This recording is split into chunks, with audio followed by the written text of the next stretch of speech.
Okay, ladies and gentlemen, welcome here at Distillique. For those of you that don't know me, my name is Hendrik Barnard. I'm Distillique's Training and Marketing Manager.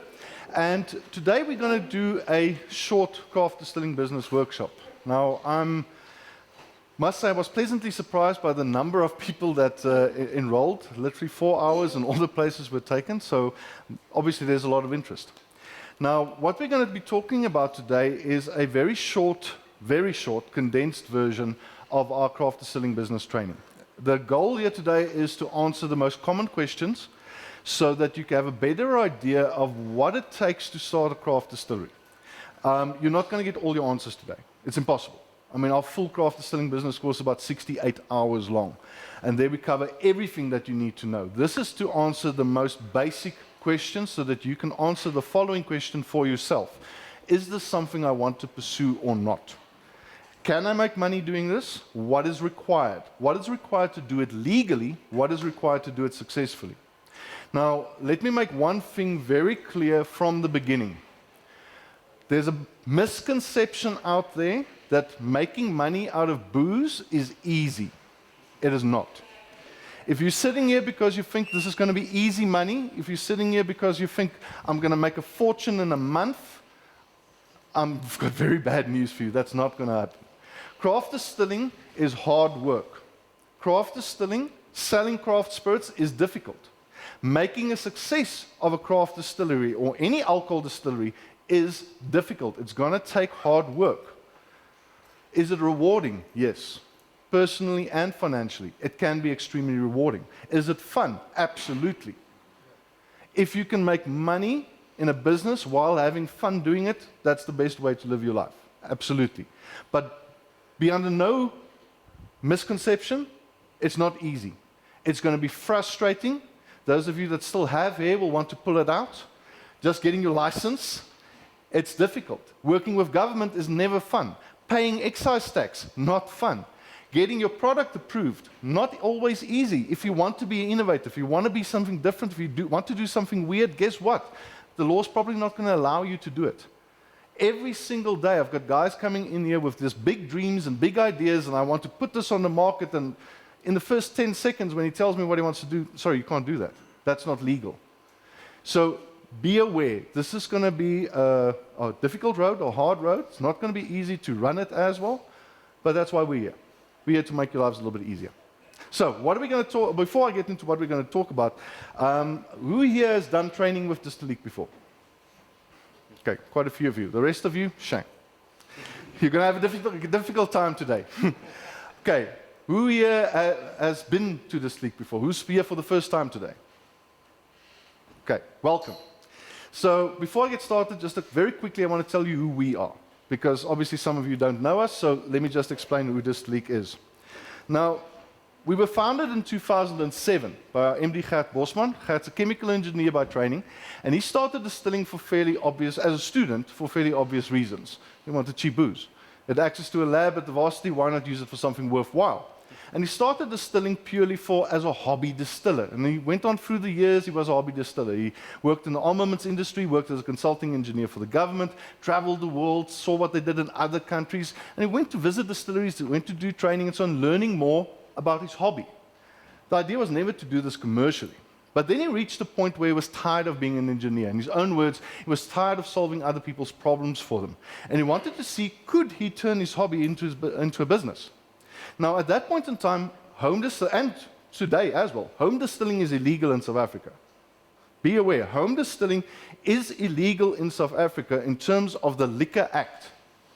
But he had some lawyers look into it, and what they found out is that in terms of the Excise Act, if you are registered as an Article 116 manufacturer, you are legally allowed to produce any excisable good at home for own use. You can't sell the product, but you can legally distill at home for own use. Now, this allowed him to suddenly start Distillique. Now, Distillique was started with the goal of firstly providing access to people, to home distilling, the knowledge how to do it, the knowledge that they're allowed to do it, and then, of course, the equipment and the consumables. And over the years, we've developed that into what we call the Distillique Pyramid of Services. Now, at the base of the pyramid is creating awareness. Events like today. expos, competitions, going out to business events and so forth, having a stand, doing lectures, doing an event where we inform people that, guess what, you can legally distill at home as a hobby, and you can do this as a business, and this is how you do it. So we create that awareness, we create that need. Then we provide training. Now, Centurion obviously is our primary training facility. Recently undergone a revamp, as you can see, with those of you that's been here in the past. We also have a training facility in Stellenbosch that, due to COVID, has been shut down for the last couple of months, but we are looking at reopening that and possibly relocating it to a larger venue. And then we also do training for Elsenburg College. Elsenburg Agricultural College, one of the only 2 places in South Africa where you can study to be a winemaker. A couple of years ago, we took over their training for their winemakers in distilling. Obviously, they do their winemaking training still, but we, for a week every year, we get them and we teach them how to distill. So the training forms a big part of what we do. How do you do this legally? How do you do it safely? How do you make proper products the right way? We've now obviously taken the training online. With COVID, we had to, and there's about 22 courses already available online. The online courses are probably going to be our new format going forward. There's a lot more information online. Give you an indication, our introduction course, which in-house is about 8 hours long, online is 14 hours long. Our crafts or our C10 comprehensive course, which most commercial guys do, in-house, it's a week-long course for about 40 hours, online is 68 hours. So there's a lot more information in the online courses. And obviously the business course, our B1 Craft Distilling Business course, that is a theoretical course that's online, with about 68 downloads, tools, information, legislation, etc., and it's about 60 plus hours long. Everything that you need to know how to do a craft distilling business, or how to do a craft distillery as a business. We also supply home distillers, equipment, consumables, everything you need. This is my setup at home. Guys, tip, convince your wife to get involved in it, then she allows you to do that with your dining room. Works very well. So everything you need as a home distiller or as a potential commercial craft distiller. Product development.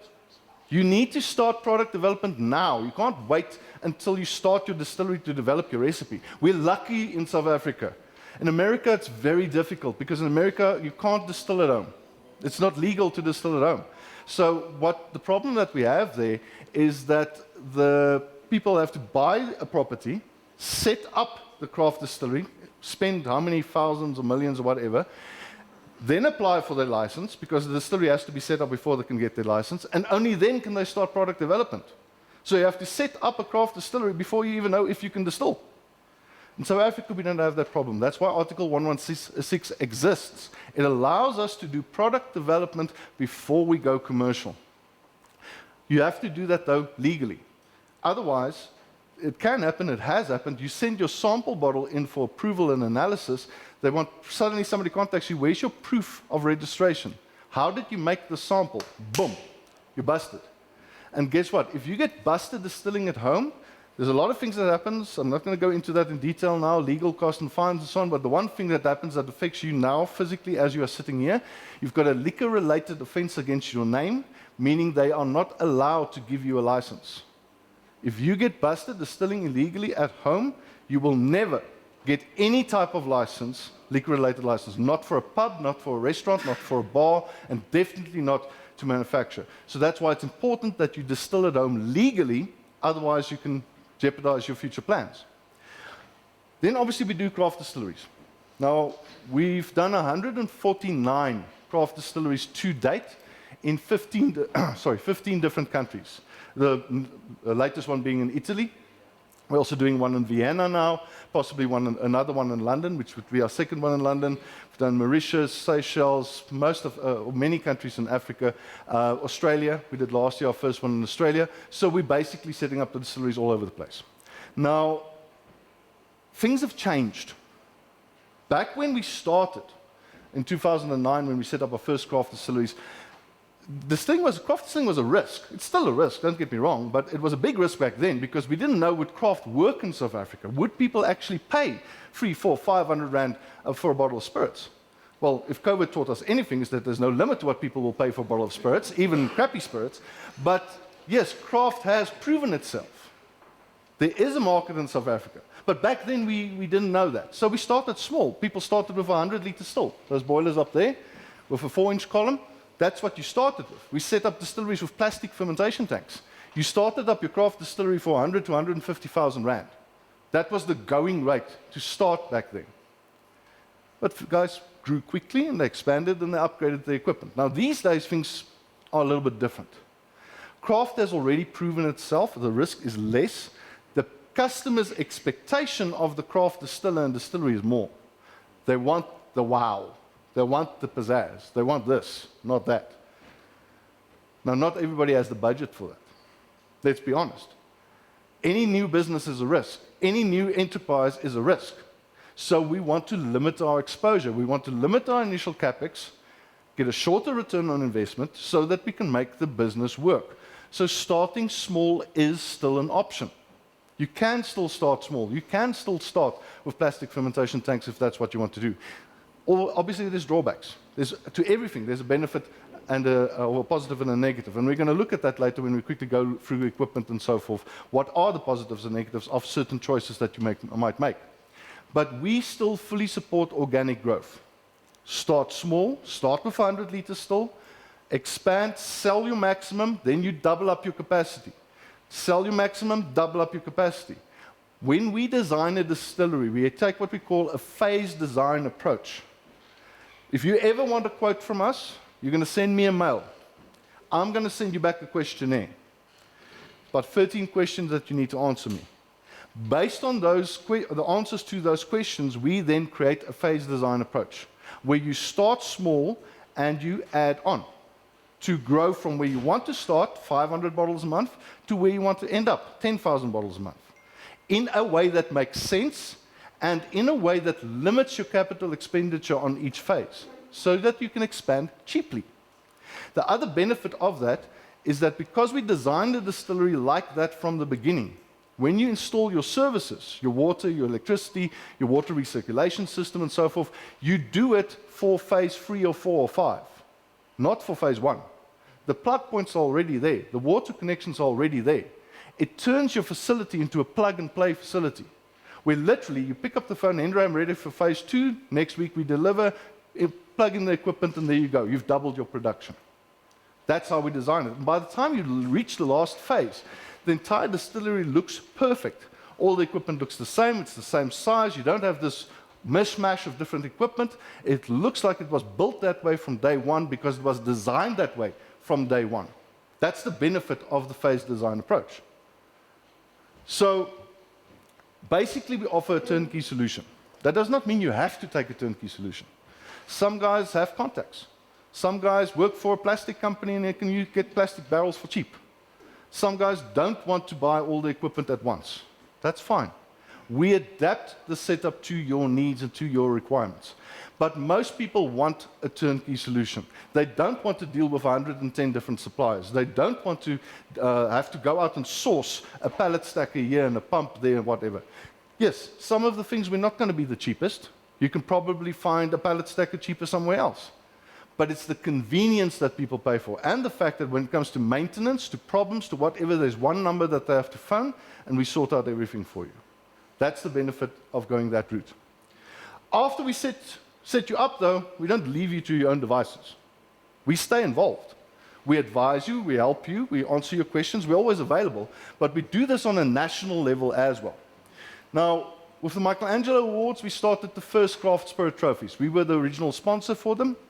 Best craft rum, best craft gin, best craft vodka, and most innovative craft spirits. We created those trophies. And because of that, we now have the South African craft gin competition, the South African craft rum competition, etc., etc. All of this, we pushed it for a reason. There's a sales value in having that little sticker on there. Now, please, those of you that's done training with me would know I'm actually very negative towards some of these competitions because some of them are just not up to it.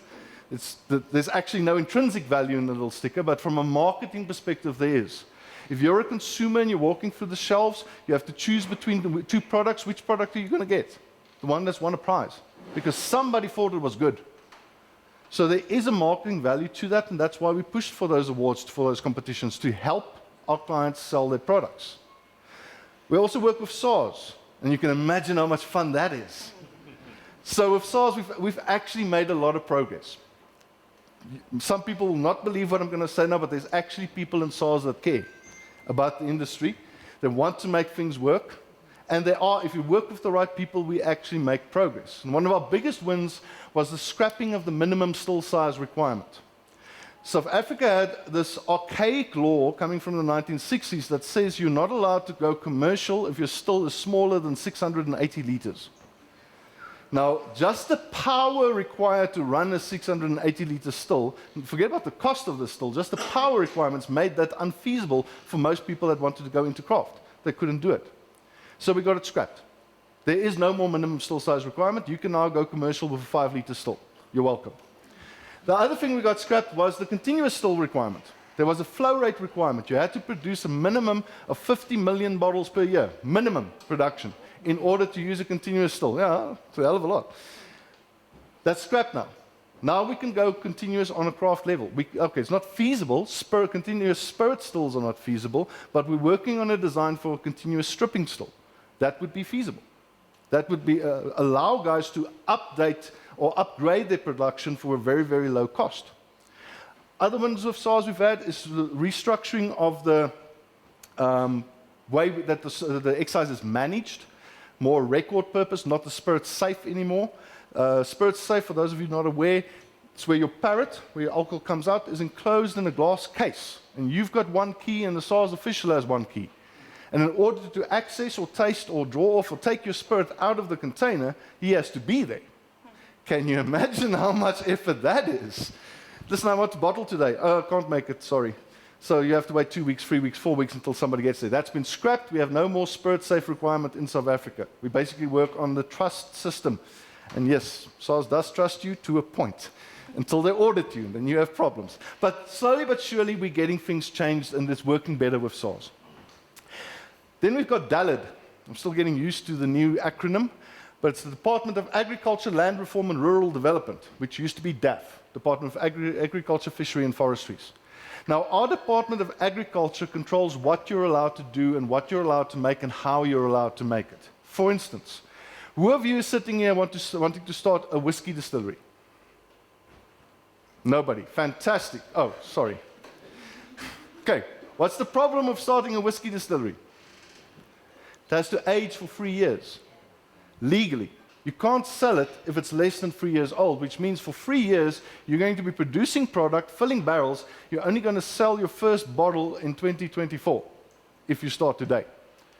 How, unless you have, and I actually did the calculations once, if you want to fill a barrel a day, you need about 17 million to run the business. Sorry, not a barrel a day, a barrel a month. 17 million to run the business before you can sell the first bottle. Not going to work. So whiskey distilling in South Africa will always need to be a secondary product line. We start with gin, we start with vodka if we're working from grain, because we can sell that today. We can sell it immediately, and the rest of our production we put in the barrels, and in 3 years' time we can sell that. That's how you handle whiskey production.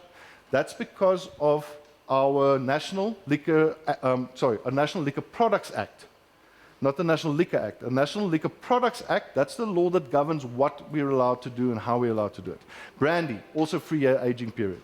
Juniper, gin. The juniper must be detectable in the product, etc., etc., etc. Now, we work a lot with DAF to get the laws changed. Our laws are, once again, archaic. If you look at the categories they have in the EU or in the USA, the amount of spirit categories, I'm not exaggerating if I'm saying 60 plus different spirit categories. South Africa, I think we've got 7. So you want to make flavored rum in South Africa, spiced rum? You can't. You have to do it as a spirit aperitif. You want to do a fruit brandy in South Africa? You can't. It has to be made from grapes. You want to add wood to a mampur? You can't. It's not legal. And mampur doesn't have a category. It falls under unspecified spirit. And so on and so on and so on.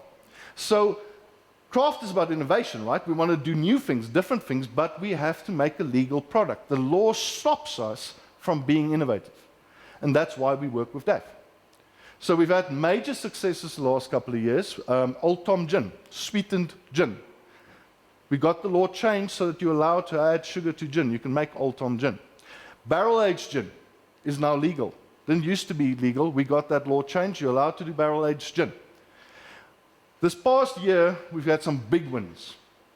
Things that I personally have been working on for like 5-6 years. Mampoer now has a category. You're not unspecified spirit anymore. We now have a Mampoer category. Flavored rum is now legal. We can now make spiced rum. We can make coconut rum. We don't have to be a spirit aperitif. Flavored vodka is now legal. It's a category of its own. You can now make chocolate vodka, caramel vodka, and so forth. Not spirit aperitifs anymore, not liqueurs anymore. We can now make flavored vodka. Agave spirit now has its own category. Agave spirit used to fall under unspecified spirit as well. Tequila, unspecified spirit. And tequila gold, for those of you who never read your labels, which most people don't do, tequila gold in South Africa was a spirit aperitif because you're not allowed to add wood to unspecified spirit. So if you wanted to make aged tequila, it had to be a spirit aperitif. Now we have an agave spirit category, which will allow for the same wording conventions as in Mexico, i.e. Blanco, Reposado, Anajo, Extra Anajo. For those of you that haven't done training with us, Reposado means rested, less than 2 years in a barrel. Anajo means aged, more than 2 years in a barrel, and Extra Anajo, over-aged, more than 5 years in a barrel. So we can now make agave spirits in South Africa, and we can label it correctly. Also, big win. In December, it will be announced the 3 subcategories of gin. South Africa only ever had gin. We had one category that was called gin. For the last couple of years, we've been fighting for subcategories of gin because our gin regulations are too restrictive. Who has seen glitter in gin? Illegal product. Who has seen gin with a colorant added to it? Not natural color, I'm talking about where you can see it's like artificial pink, artificial blue. Illegal product. You're not allowed to add colorant to gin, you're not allowed to add glitter to gin. But you can overseas in the category known as compound gin. South Africa didn't have a compound gin category. December, we're getting a compound gin category. So now we can make those products. I'm not a fan of those products because I don't see them as craft and I don't see them as natural, but that's not my decision. If you want to make that product, we're going to allow you to make that product. Infused gin. Who here knows about bathtub gin? Gin made through maceration, where you put tank of alcohol or bottle of alcohol, you let the botanicals lie in there, soak, filter it out and bottle it. That is illegal in South Africa. In South Africa, the juniper must be added through the process of distillation. The juniper must be added in the still, either through infused distillation or vapor infusion. So bathtub gin in South Africa was illegal. Everything else you can add through maceration, but not the juniper. With infused gin, bathtub gin will now be legal. So you don't need a still anymore to make gin. That will be an infused gin. And then finally, the third category will be distilled gin. That's gin as we know it today. No color allowed. Will be a clear gin, London dry style type, made through either infused distillation or vapor infusion. So we're getting those subcategories in December. So slowly but surely we're getting there. We're getting the laws changed. That we do with DAF. Now all of this, we don't do as Distillique. We do this as SACDI, the Southern African Craft Distilling Institute. Now we founded SACDI back in 2009 because back then we already knew that there's going to be a time where we need to get organized. South African law is controlled to a very large extent through organizations like SALBA, South African Liquor Brand Owners Association. Now, the main guys at SALBA is Distel, KWV, Pernod Ricard, Diageo, SAB, and those last two aren't even South African companies. SAB isn't South African anymore either. So we're sitting in a situation where overseas companies has more say about our legislation than we do, the local producers. And that's why we started SACDI. Now, originally, SACDI was small. It was basically us.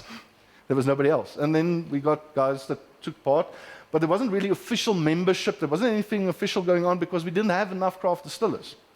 Then in 2016, geez, already 5 years ago, we had our first conference, 150 attendees. At that point in time, already 89 members. And then we started hitting it. Because now, on the basis of representation, the number of people that we represent, the number of producers, it's not about how many bottles you make, it's how many producers you represent. We completely outnumber the other guys. Now they have to listen to us. And SACDI was given official recognition by DAF 2 years ago. So now every piece of legislation, every change gets sent to us for comment first. And if we don't like it, we say we don't like it. We don't always get our way, obviously. But slowly but surely, the things that we want, we're getting it. And every time there's a bit of kickback from the big boys, we just threaten to ask for brandy's aging requirement to be dropped, and then they kind of give us a little leeway. But yeah, that's what we do for Sakti. And then another initiative we have is Real Craft. Now, Real Craft was supposed to launch last year, but something happened last year. I don't know if you're aware of it, some kind of disease. That kind of put a spanner in the works. It was not the best idea to approach distillers who's not allowed to sell product and say, listen, here's a new initiative, but there's going to be a cost involved to it. So no, we put it on the back burner. Hopefully next year we can launch Real Craft. The idea behind Real Craft is it's a certification body. Think proudly South African. You see the sticker, you know what it means. Same thing here. You see the Real Craft sticker on the bottle, you know that that is a true craft product. It's not somebody pretending to be craft. You know it was made by a distillery that's owner-operated. You know it's made by a distillery that does small batches, limited production, no integrated automation, etc., and which is legal, registered with Department of Agriculture, has a license, and registered with SARS. That's the idea behind Real Craft. And the last thing we do is research and development. Obviously, continuously improving the equipment, making new equipment, designing new equipment. Those of you that's on the wort group, that's been buying wort from us the last couple of weeks, that's because we're testing that mash tun and improving the mash tun, getting better yield out, getting better product out, getting more product out. We've come up with a new design, brand new design now, which is what I'm very excited about, which is a mash tun stripping still combo. One piece of equipment that does both. Makes your fermentations and you can strip in it. If you want to, you can even ferment in it. So continuously improving the equipment that we have and that we have available. We've got a very simple goal, a craft distillery in every town in South Africa. People were laughing at us a couple of years ago. They're not laughing anymore. We're getting there. And for those of you that wonder, is the market oversaturated? Is there still space for me to set up a craft distillery? Yes. But it is becoming more competitive. There's no real limit to, okay, now there's 150 craft distilleries, there can't be any more. That doesn't work like that. The better your product, the better your marketing, the better the chance that you're going to succeed. But if you don't have good product and you don't have good marketing, guess what? You're not going to succeed. It's like any other business. Now, I know I've probably bored some of you now. So let's quickly answer a question that I'm sure is on everybody's head right now. Can I actually make money doing this? Okay, let's get that elephant out of the room first. Okay, and in the meantime, you can read through our disclaimer if you want to. Basically, it comes down to the fact that you can't hold me responsible if your distillery fails. But it basically comes down to this. Everything I'm sharing with you is the best possible information we have right now. But things change. Prices change. Commodity prices change. Laws change. By the time you actually go commercial, some of what I tell you now might be outdated. That's why you continuously need to work with us. Find out from us what's changed. Can I still do this? You have to find out, talk to your lawyer. You have to use a lawyer. Guess what? You have to. You can't do this on your own. You need a lawyer to help you with the licensing process at the very least. You have to realize you're talking about a very regulated industry here. We've got national legislation, provincial legislation, and municipal legislation. And in between all three of those levels, we have people. And how they interpret the law differs. The inspector that allows one thing for him will not allow it for you. We've got one of the requirements, and I'll probably repeat this later, is that you have to have cement or brick walls for the bottom 3 meters of your structure. Just down the road, there's a craft distillery, legal with a license in a container. That inspector didn't give a damn about that regulation. You're supposed to have the structure fully built, equipment in place for final inspection before your license gets issued. That's a requirement. One of our clients had his license in his pocket before he started digging the foundations. The enforcement is not the same everywhere in the country. So what I'm sharing with you today is how things are supposed to happen. You might call me up and say, you lied to me, I got it within 1 day. Hey, all power to you. That's not necessarily how it's supposed to work. Okay, but let's get back to the question. Can I make money doing a craft distillery? Now, please note the figures I'm going to show you now are ex-VAT figures, and it's based on a 750ml bottle at 43% alcohol, ABV. Now, what does that mean? For those of you that haven't done training, 43% ABV, alcohol by volume. It means that in a 750ml bottle, 43% of the content of that bottle is what we refer to as absolute alcohol. Absolute alcohol is a theoretical concept. It doesn't exist. You can't make 100% alcohol. It's not possible due to what we call the azeotrope. I'm not going to get into that now.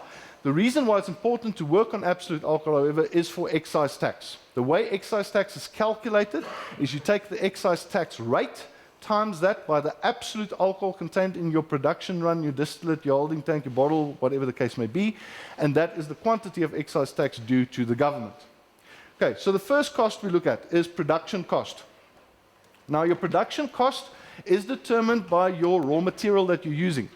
Cheapest raw material to use is grain. Grain gives you the highest yield for the lowest cost per bottle. Done. So OPEX-wise, it's the cheapest raw material. CapEx-wise, your capital expenditure on grain is the highest because you need a mash tun, and a mash tun is expensive. So with none of the other raw materials do we need a mash tun. Well, potatoes we do. Any starch-based raw material we need a mash tun, but anything else, any juice, sugarcane juice, fruit juice, grape juice, molasses that's dissolved in water, any other raw material, we're dealing with a liquid raw material, we only need a heated infusion tank. We don't need a mash tun, so it's considerably cheaper to set up non-grain distilleries from a CapEx point of view. OPEX, though, the other raw materials are more expensive. Fruit can go up to about 10 Rand, even let's say 11 Rand a bottle. So that's your range. That's your production cost of the liquid inside that bottle. To make that 750 ml at 43%, forget about the bottle cost, to make the liquid inside, 7 to 11 Rand. That is your raw material, your yeast, your enzymes, your electricity, your water, not your labor. Okay, that is the physical input cost to make one bottle of alcohol. Your excise tax. Now, as I said, excise tax is a function of the amount of absolute alcohol contained inside the bottle. A 750 ml bottle times 0.43, your percentage is 322.5 milliliters of absolute alcohol. Divide that by 1,000 to give you the liter amount, 0.3225 liters. Multiply that with the current excise tax rate. Current excise tax rate for spirits, it's different from wine to beer to spirits. For spirits at the moment, 230 Rand 50 cents per liter absolute alcohol. And it goes up every year, Feb. So times 230.3 equals 74 Rand 27. But let's just say 74. 74 Rand 27 cents per bottle is the excise tax. That's what the government gets, excluding VAT. And you pay VAT on the excise tax as well. That's how South Africa works. We pay tax on tax. Fantastic, right? So forget about capital gains tax. Check this stuff. So plus 15%, so let me just work that out. Sorry, 74 plus 15%, 85 Rand per bottle. That's just the tax on the VAT. Pushes up to 85. But you can go now to a liquor store and buy a vodka that shall remain unnamed for 80 Rand a bottle. 750 ml bottle at 43%. It's below excise tax, and you want to tell me that's a legal product? Not a chance. I can tell you right now, any bottle that's on the shelf in a liquor store below 110 Rand, you need to take a very close look at that product, whether it is what it claims to be or whether it's legal at all. Okay, so that's your excise tax. Your packaging cost. Now, packaging is a function of target market. Depending who you want to sell to, that's going to determine how much you're going to spend on your packaging. Now, if you're competing against the big boys, you want to go blue-collar market, you want to sell as cheaply as possible, you want to compete against Russian Bear and those guys, then you need to package as cheaply as possible to make the product as affordable as possible. So you're looking at a console glass bottle, a Oro pre-piece screw-top closer, a nice but cheap label. Cheapest you're going to get away, and this is assuming bulk purchasing, 7 Rand a bottle. That's your packaging cost for the low end. If you want to go craft, it's all about perceived value. You want to charge 400 Rand a bottle? Better look like it's worth 400 Rand a bottle. So, and that's why I've got bottles on your tables. Some of them are cheap packaging, some of them are not so cheap packaging. But you're looking at colored bottles. You're looking at imported bottles from Bruni in Italy or Saverglass in France. You're looking at wooden cork closures from Amarim in Portugal. You're looking at shrink wrap seals or wax dipping, 3D printed labels, engraved bottles, and. These things add up. The packaging cost adds up. So very quickly, you're at about 40 Rand a bottle, packaging. And that's high, but it's not unrealistic. I mean, I can show, I don't think I've got their bottle here now, but AU Gold's bottle cost them about 60 Rand a bottle. Stillman Distilleries rum bottle, I think, is about 100 Rand a bottle, just for the bottle itself, without the rest of the packaging, and then they still put it in a wooden little crate and so forth. Packaging is expensive if you want to stand out from the crowd, but it is important if you want to appeal to the premium market. People buy with their eyes. Hell, people will buy a craft spirit just because they don't have it in their collection. They will buy it just for the bottle. They will buy it just to put it on a shelf once. If you don't have quality in the bottle, they won't buy you again. So don't think you can just rely on nice packaging to get the sales. Yeah, it will lead to sales, most definitely. I will guarantee you that. But what we want is we want repeat business. We don't want once-off purchases, because then you have to look for another sucker every month to buy your product. If you get the same people buying your product again and again and again, guess what? Then you don't have to spend a fortune in marketing every time. The ideal, sorry, I'm now digressing a little bit, but ideal marketing curve looks like this, where you start quite high on your marketing, it goes up till you get market penetration, and then it goes down to a maintenance level, which is normally lower than your initial market penetration level. That's how you spend marketing. But if you don't have repeat business, your marketing spend looks like that. Every month you have to spend more because people aren't buying your product again. So you're going to have to look for somebody else who will buy your product once. And guess what? There's a defined number of people that's going to buy your product. Plus, you've got negative word of mouth spreading that don't waste your time buying that product, it's crap. So quality in packaging, yes, but also quality inside the bottle. So that's our production cost, our total cost. Now let's split the difference up here. Let's say it's 8 Rand to make the bottle. So our total cost on the low end is 8 plus 74 plus 7.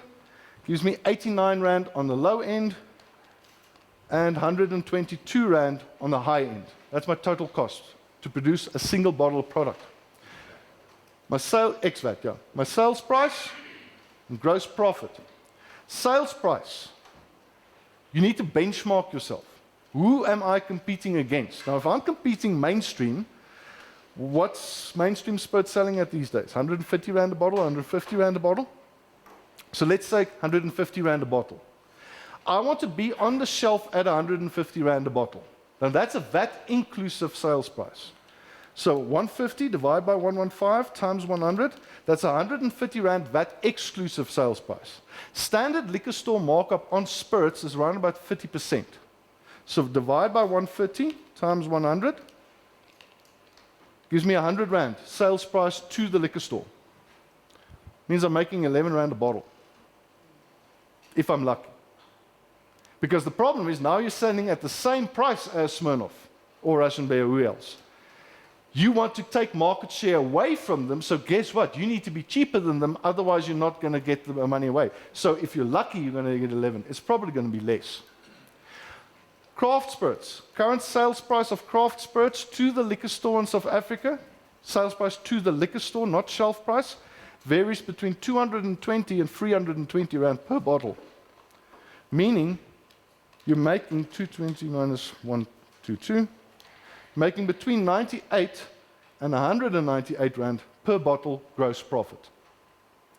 Even if you're on the low end of the craft sales price, that means you are making 9 times more than to the mass market. Mass market doesn't work.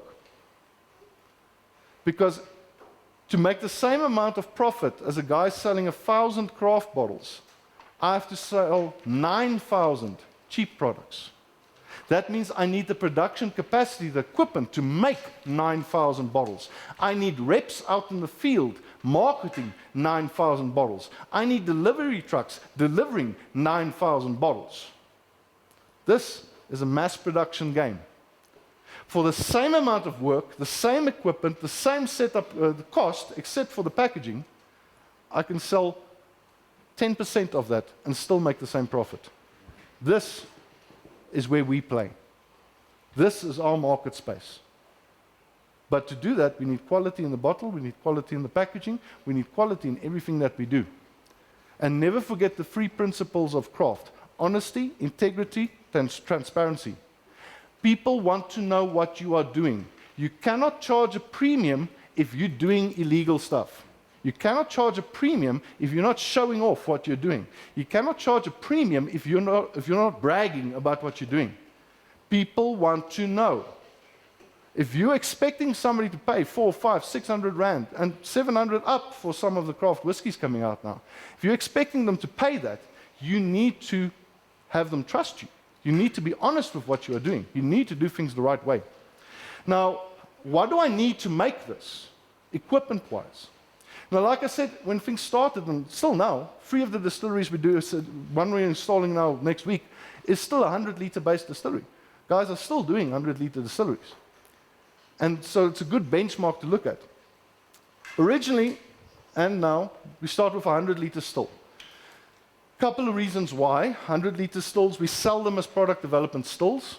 They are cheap for what they are. Now, especially since we're importing bulk, we can sell them for really cheap. 100-litre 4-plate is 30,000 rand. 100-litre 8-plate is 39,000 rand. And 39,000 is 39,000, yes, but believe me, that's a very good price.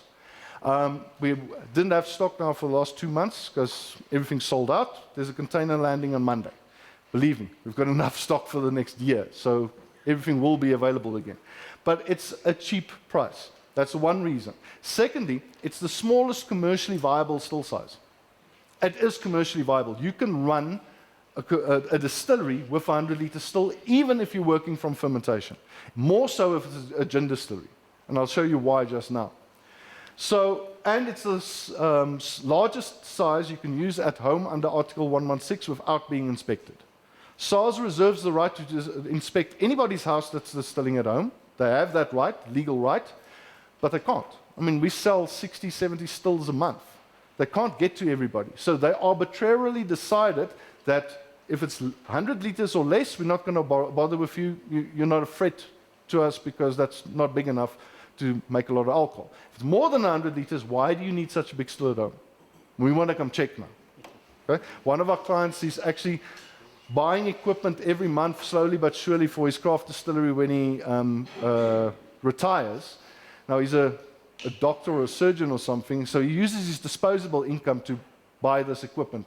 Now, obviously, his definition of disposable income is different than mine, because he buys like a 400-litre fermentation tank this month and a 200-litre stripping still next month. So he's got 5 stills, 1,800 litres total capacity, standing in his garage at home. SARS went there to check what the hell is going on at this guy's house, and luckily everything was still wrapped up and they understood he's just keeping it there. But yes, they have the right to inspect you, but 100 litres, they won't inspect you.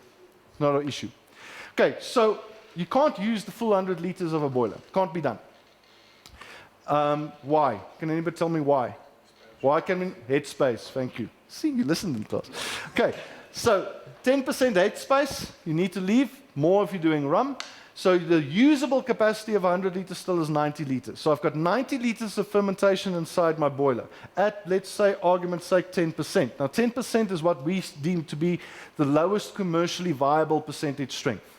You can still make lower percentages work, but then you need bigger equipment. So you should aim for a minimum of 10% in your fermentation, otherwise you're going to have problems making this work financially. So 90 litres at 10% contains 9 litres of absolute alcohol. Okay? Now recovery rate comes in. You're not going to get all of that alcohol out at a usable quality. Some of it will be contaminated by heads, some of it will be contaminated by tails. Now, the recovery rate is a function of the type of still that you are using. If you're using a pot still or an alembic still, your recovery rate is only 65 to 70%. So of the available alcohol, you'll only get 65 to 75% of that out at a usable quality. The rest will be contaminated. With a fractionating reflux column still, your recovery rate is 90 to 95%. So you get almost all the alcohol out at a usable quality. That's why those are the stills we use in craft. You can use pot stills or alembic stills for stripping stills. Yes, because you don't make cuts in a stripping run. You boil off all the alcohol, heads, hearts, and tails, all mixed together in your stripping run to concentrate it. That allows you to use smaller stills for production, making them cheaper. I mean, that's an 800-litre stripping still over there, the one with the big copper dome.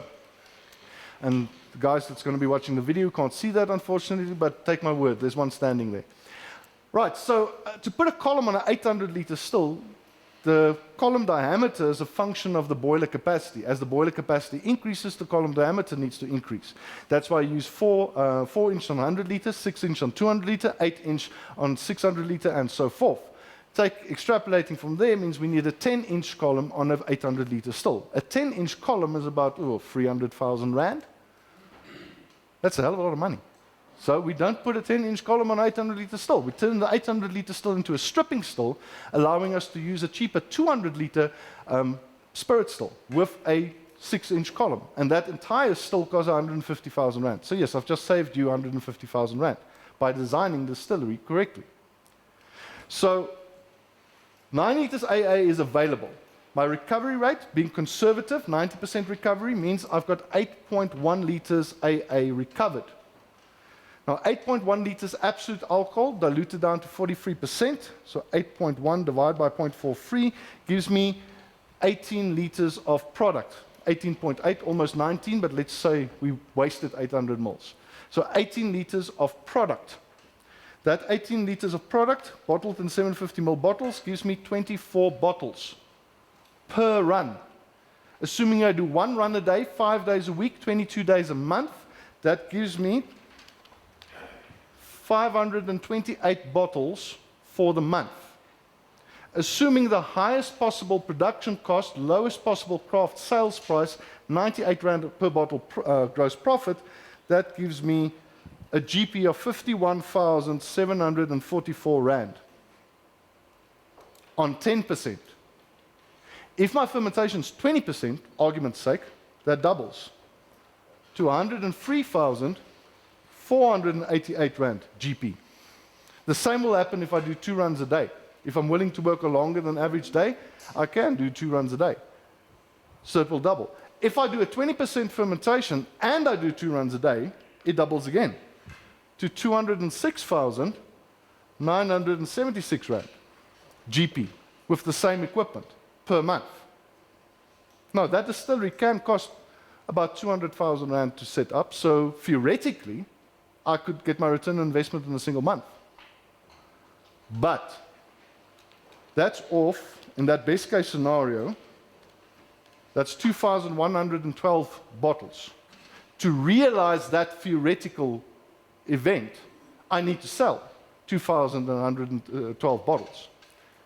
You can make the best product in the world, but if you can't sell it, you're not going to make money. And that's the part we can't help you with. Everything up to here, we got your back. Sales and marketing is your baby. We can guide, we can assist, we can advise, but in the end, it's up to your creativity, your dedication, and the amount of money you're able and willing to spend on your marketing. That will determine, will you make a success out of this or not? And that's where the risk comes in. Believe me, you can do anything with figures. I was conservative here. I never paint pretty pictures. I don't like painting pretty pictures because it creates an unrealistic expectation with the client. And if you ever do our business training, the full course, you'll see that. I say it over and over again. I do worst case scenarios. Because in cash flow analysis, for instance, if it doesn't work in the worst case scenario, you don't do it. Because if it works in the worst case scenario, it will work in practice. Things go wrong. You can't work on best case. So these are not thumbsuck figures. This can happen if you can market, if you sell. And marketing and sales is not something that starts when your first bottle is ready. It's something that starts when you leave here today. If you leave here today and you decide, okay, I'm going to do this. I'm convinced. I want to do this. Then within next week, I want to get an invite to your Facebook page. Because that's when you start marketing. We're going to talk about it a little bit now. You take people on the journey. You get people excited about what you're doing. You get them involved. They must wait for you to launch. Silver Creek Moonshine. When they launched, they'd been marketing for a year. They had 9,000 followers already. They launched on the 1st of May, I think it was 2016, 2017. 1st of May, they said, we are now open for orders for batch 1, launching 1st of June. Place your order now. Now, batch 1 was a wooden crate that had 6 bottles of moonshine in. There's 6 flavors in this wooden crate. 2,000 rand a crate. They sold 1,000 in the first week. Because 9,000 people were waiting for this to come out. Thank you very much. 2 million rand turnover for 600,000 rand investment in the first week of business. But you can only do that if you build the following. You have to put in the work. You have to do the marketing. If you don't do the marketing, you're not going to get the sales. Okay, so our full craft distilling business course contains a lot of different things. Sorry, I just realized I didn't put my phone in silent, so I just want to quickly do that. So this is the basic structure of our craft distilling business course. All the chapters that we handle, and believe me, there's a lot. It might not look like much, but these are just the main chapters. All of them have about 10 or 12 subheadings as well. Hence, 60 plus hours of information.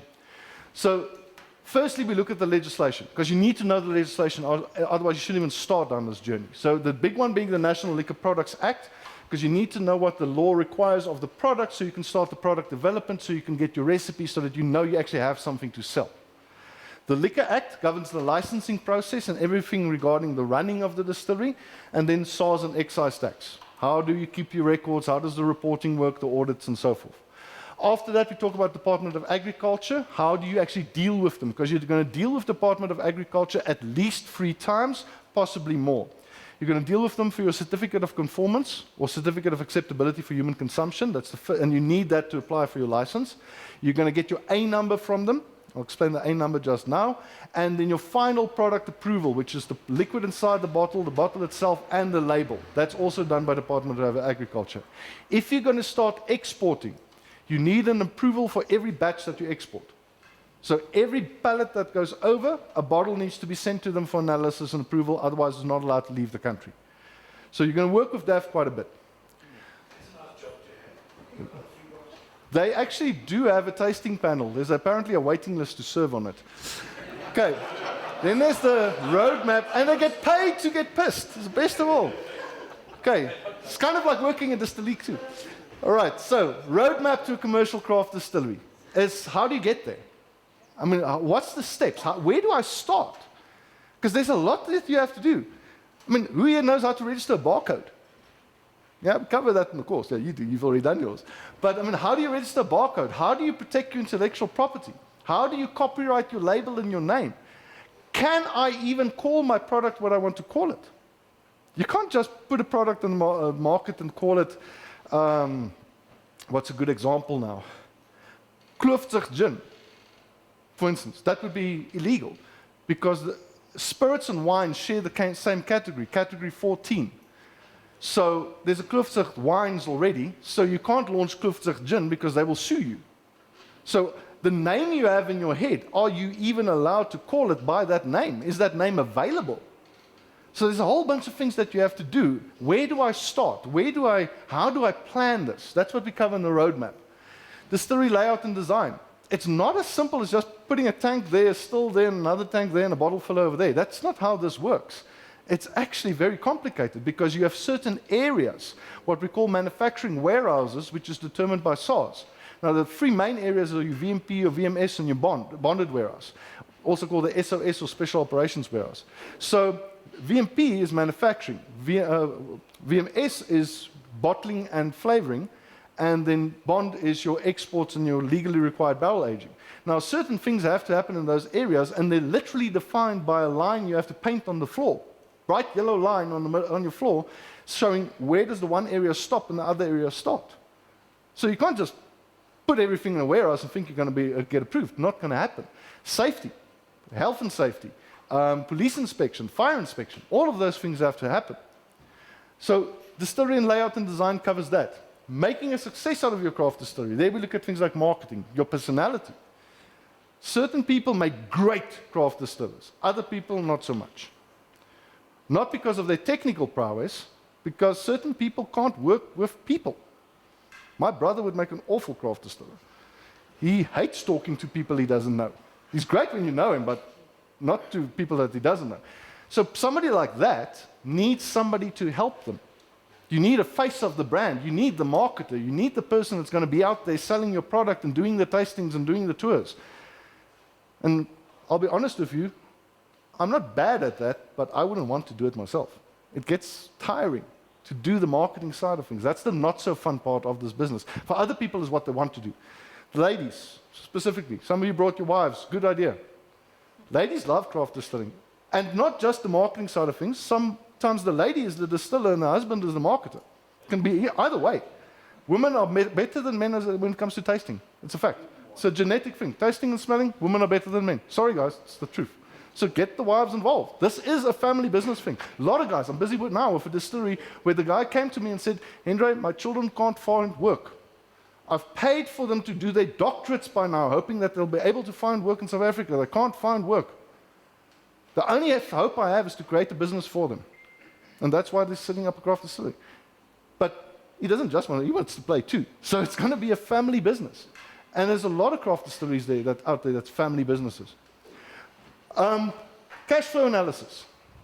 This is a business. It's great you're doing it as a hobby now. But if you run it as a business, it needs to make money. I always put guys on the spot. Why do you want to start a craft distillery? No, I want to make something that's very unique and great and bah.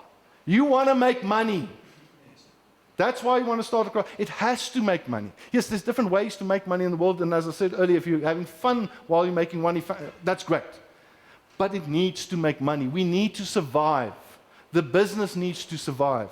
And if we're not making money, we're not going to survive. So the cash flow analysis will show you how to make your choices. I've got this property that's going to cost me this much a month. I've got this property that's going to cost me this much a month. How's that going to affect my cash flow? Can I afford this one or should I go for that one? What's the plus and the benefits?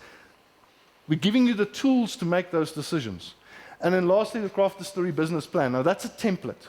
I can't give you a business plan. You determine your business plan. But what we can do is we can give you the tools to develop a business plan that will succeed. Because there's things that you don't think of.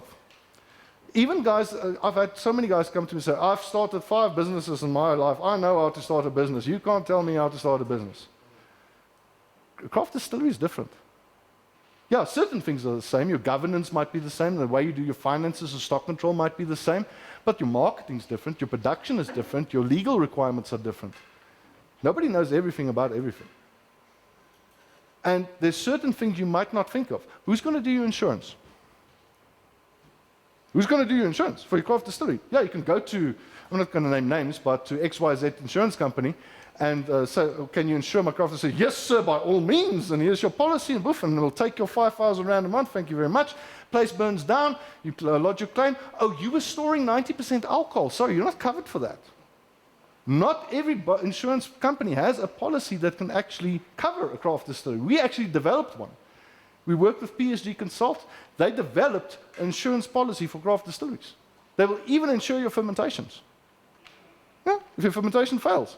Okay, obviously you pay more if you want to take that option, but and if you keep failing, they might push up your premiums, but yeah, they cover those type of things.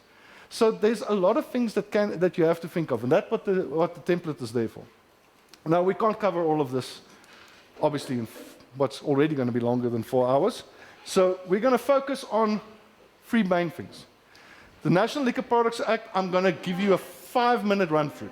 Literally how to read the law. Because going through it in detail takes about 3 hours to explain every little piece of it. But we're quickly going to look through that, and if you want it, you send me a mail and I'll mail it to you. All of you received a mail when I sent you from me to give it up there, so just pop me a mail. I'll mail it out, or maybe I'll just send it out to everybody. I think that's going to be the easiest. This would be the latest version. So those of you that's already done business training, I'm going to replace your current copy of the law with this copy. This is the copy that came out in June this year, which already includes Mampoer, for instance, and so forth. And it will be updated again in December. Then we're going to quickly look at the roadmap to commercial craft distilling. What do you need to get in place and how do you plan for it? And distillery layout and design, where we'll also look at the equipment. I think that will cover most of the questions that you guys have today. Obviously, we'll have a question and answer session later, but that should cover most of it. Now, very quickly, and we'll expand on this when we look at the roadmap, but a couple of things that you have to get in place. You have to choose a location with the correct zoning and business rights. You cannot put your craft distillery at your house. Okay? Can't be done. It's residentially zoned and you've got no business rights. You cannot put your craft distillery in a shop. That's commercial. A craft distillery, you only have two types of zoning where it's legal: agriculture and light industrial. Now, please note, agriculture refers to a farm, 5 hectares or more, not agricultural holding, not agricultural residential. So you can't put it on a small holding, you can't put it on a plot. That's not allowed. Agriculture, 5 hectares or more, or light industrial. Secondly, you have to look, even though your zoning might be right, you need to look at your business rights. For instance, we're light industrial. We can't put a craft distillery here, because this complex does not have manufacturing business rights. So you can't put a craft distillery. You need light industrial with manufacturing rights.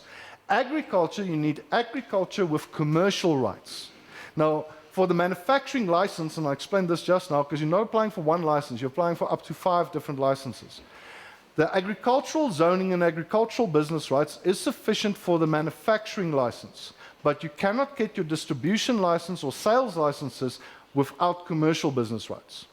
Okay, so if it's a farm, you need to apply for commercial business rights. Also, agriculture would normally be agriculture 2, which allows, agriculture 1 only allows for cultivation, where agriculture 2 is cultivation and processing. So, for instance, a grain farm would have agriculture 1, but a dairy farm would have agriculture 2, because they're milking and processing the milk and so forth. That's an example. But that's the law. That's the basic law. That's what the law says. In Durban, you've got a different type of zoning called mixed core use. Not Durban, KZN, has mixed core use zoning, and I think Free State as well. Mixed core use allows you to do pretty much anything. It's an awesome zoning. You can do anything from a hotel to a restaurant to a craft distillery, brewery, anything can be done on mixed core use. Now, this zoning and the business rights, if you don't have the right zoning and if you don't have the right business rights, the Provincial Liquor Board will deny your application. That's always been the case until our lawyer came on his white horse, Marius Blom, the best liquor lawyer bar none in this country, and I dare anybody to take me up on that. He's done amazing things, and one of these amazing things that he's done is now won 2 court cases, which basically boils down to the fact that the liquor board does not have the right to ask your zoning and business rights. They will, but they don't have the right. The basis is that there's nothing in the law that says they have that falls under their control. That falls under the municipality's control. The municipality can decide what happens within their boundaries and what is not allowed to happen in their boundaries. So if your town planner or city planner gives you permission to put up a craft distillery, it doesn't matter what your zoning or business rights are. Now, that has now been, that case was won, or cases were won in Gauteng. How it will be enforced in other provinces, I cannot speak to that.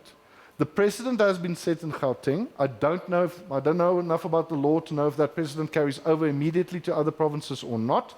But if it was to come to that, you were to take them to court and insist on getting a license granted, the same reasoning and the rulings made in Gauteng will apply in other provinces as well, so you'll probably end up winning the case. Okay? So then you can, theoretically, put up a craft distillery in a mall. We've already got one. Blackstrack Craft Distillery in Belito. He's in Belito Lifestyle Center. He's in the mall. Doesn't have to spend a cent on marketing. He's got 3,000 people a day walking past his front door. 6,000 in season. You can't buy that type of publicity. So, will you be able to put one in the Mall of Africa? No. That won't happen. But a strip mall, a lifestyle center, where it's like businesses next to one another, like in an industrial park, there's no reason why we can't be there. We are not what they call noxious industries. That's where the reason for the limitation. A noxious industry is an industry that uses a lot of water, creates a lot of waste, uses a lot of electricity. That does not apply to a craft distillery. A properly run craft distillery should generate no waste of any type. Everything can be reutilized except the packaging, and packaging is the same as any other business. Hell, we generate, even if we don't reprocess our waste, we generate less waste than a restaurant does. There's no reason for a craft distillery not to be in a mall. And slowly but surely people are realizing that, and it's getting easier to get those approvals. You must employ a liquor attorney, not for the reason, it's not really what they know, it's who they know. Who do I pressure on to get the license approved? Because your license application will lie on somebody's desk for months until they feel they want to get to it. So who do they know? How do they streamline your product or your application through the process? And there's certain things that the normal everyday person don't know how to do. You have to put an ad in the government gazette, for instance. How many people know how to put an ad in the government gazette? So, okay, so you don't have to pay them for that. But there's certain things that they know how to do that we don't. The main thing is you don't want to go through the process twice, because you pay the application fee whether it gets approved or denied. So if you missed something, you forgot to add something, then it's going to get denied, then you have to reapply and pay again and again. And that's 9,000 Rand per application. You don't want to keep on losing 9,000 Rand and losing time, especially if you're already paying rent on the premises. You're losing time. So get it right the first time. It is expensive. A proper liquor lawyer is expensive, 50 to 45,000 Rand. That's including the application fee. That's what you're looking at, what it's going to cost you to get your license, 50 to 45,000 Rand. But over the grand scheme of things, for the possible return, not that much. Okay, you have to have plans drawn up. You have to obtain the zoning certificate and letter of permission from the municipality. That's from the city and town planner. Plans drawn up indicating design and layout and have them approved. Now, we assist with that. You bring us your building plans, we do your layout. That gets given to the architect incorporates it in the final plan, that gets submitted to the building council, they approve the plan, and there you have your plans to submit. Done. Quick, easy, no mess, no fuss. And we do not charge for we charge for the design fee, but it gets deducted from your deposit payment. The only reason we do it that way is you get a lot of tire kickers, time wasters, people that come in, they want to design, you spend a week designing it and speccing everything and drawing up the plans and everything, and then nothing happens. A week's worth of work gone down the drains. But as long as business comes from it, then we don't charge for the design. You get that money back. You arrange and obtain the inspections from building, fire, health, and police. Now, the liquor board will arrange the inspections themselves, but that can take up to 3 months for them to stop playing solitaire and actually pick up a phone. So it's better to arrange the inspections yourself. So call the fire inspector, but you can't do this until you have approved plans. They will put the phone down on your ear, literally, if you do not have approved plans. So once you have approved plans, call the fire inspector, call the police inspector, call the health inspector, tell them to come inspect your premises. Now, quickly, not going to go into detail, but the fire inspector looks at, do you have the right fire extinguishers? Do you have a fire hose reel? Do you have an intractor fan blowing air inwards, not an extractor putting it out? That's to do with the CO2 emissions. Do you have a fire escape route? Is your equipment properly spaced so that you can escape the premises? Do you have battery-operated emergency lights, etc., etc., etc.? Those are the things. Any public access area, like any restaurant, it's the same things. They're just a little bit more strict because, guess what, we're storing alcohol. So a little bit more strict. That's the most difficult inspection is the fire inspectors, but they're a pleasure to work with. They know what they're doing. They'll inspect you. If there's things that's not right, they'll give you a list of things to fix, and you just get it in place, call them again, and they can sign off. We normally don't have problems with that because we've been doing this for a couple of years, so we know how to design a distillery so that you don't have issues with the fire inspector. Same with the police inspector. The scope of the police inspector's job is to figure out, is your premises safe from robberies? You're storing and selling alcohol. You might be a target for a break-in. So, hence, no metal walls because somebody can cut through there with a grinder. I kid you not, that's their reasoning. So, brick and cement walls up to 3 meters height. Above that can be corrugated, but bottom 3 meters, brick and cement. Burglar bars, security gate, alarm system, security cameras. That's what they want. So it's common sense stuff. Nothing tricky there. Health inspector, exactly the same as health inspection for any restaurant, takeaway place, etc. No stock on the floor, chemicals separated from raw materials, cleaning protocol, HACCP grade cleaning equipment, brooms and mops and so on in place, the standard food premises. Remember, you're making something people are going to be consuming. You have a responsibility in terms of health and hygiene. It's one thing making something at home and giving it to a friend. It's another thing putting a product on the shelf that people can buy, retail, take home and consume. If somebody gets sick, you're going to get sued. So health and hygiene protocols need to be followed. You're in food and beverage production now, not home distilling. And then building inspection is just if it's a new construction, obviously standard building inspection, or if there's alterations to an existing structure, standard building inspection protocol. Then you have to hand in those inspections along with all the other paperwork that your liquor lawyer is going to request from you. This is things like proof of registration of the business, your police clearance certificate, everything else. You're starting a business. There's paperwork involved. Now, all of this goes to the Provincial Liquor Board. Now, the Provincial Liquor Board will approve all your licenses that you're applying for. Now, as I said, you're applying for multiple licenses. The first one is your micro liquor manufacturing license for spirits. Okay? It has to specify for spirits, because you get a micro liquor manufacturing license for beer, which is a craft brewery, micro liquor manufacturing license for wine, which is a boutique winery. We're micro liquor manufacturing for spirits. Now, you can combine two of them. It can be for beer and spirits. If you're a brewery that wants to start distilling, winery that wants to start distilling, you can combine them. So think ahead. You don't want to go through the process twice. So if in future you want to start brewing as well, just apply now already for beer and spirits. One application is done. You don't have to use it from day one. So that allows you to manufacture the product, but it does not allow you to sell the product.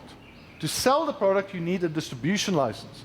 Now, there's two different types of distribution licenses. There's a provincial distribution license and a national distribution license. A provincial distribution license allows you to sell to wholesalers, retailers, and other craft distillers within your province. Not allowed to cross the provincial boundary. So if you're in Harties, for instance, provincial license is not really going to help you. Because if you want to sell to places in Pretoria and Joburg, then guess what? You can't. You can't deliver to them anyway. Now you have to pay a middleman, and there goes your profit margin. So if you're close to a provincial boundary, then you have to apply for a national distribution license. Now, the national distribution license is not issued by the Provincial Liquor Board. It's issued by the NLA, the National Liquor Authority. Okay? Now, my advice to you is skip the provincial license altogether. The cost of the two licenses are basically the same. But if you go for the national license, you don't have that limitation. So if you're going to attend a gin expo in the Cape, they can't stop your truck crossing the border and confiscate all your stock. But more importantly, you are allowed to do internet sales and ship it yourself, where otherwise you have to pay an intermediary. Because fulfillment of an internet sale may mean that you have to courier across a provincial boundary, and guess what? Now you're in contravention of the provincial distribution license. So national distribution license will allow you to do internet sales as well. Tasting room license, I don't recommend anymore, because apparently, I've not received confirmation of this, but what I've heard is that now you're not allowed to charge for tastings anymore. Tastings have to be free if they're done under a tasting room license. Now, I'm very sorry. As proud as I am about my product, you ain't getting nothing for free. You're paying. So we do our tastings under our on-con license, on-premises consumption license. That's a bar license. So we do our tastings under that, and we sell.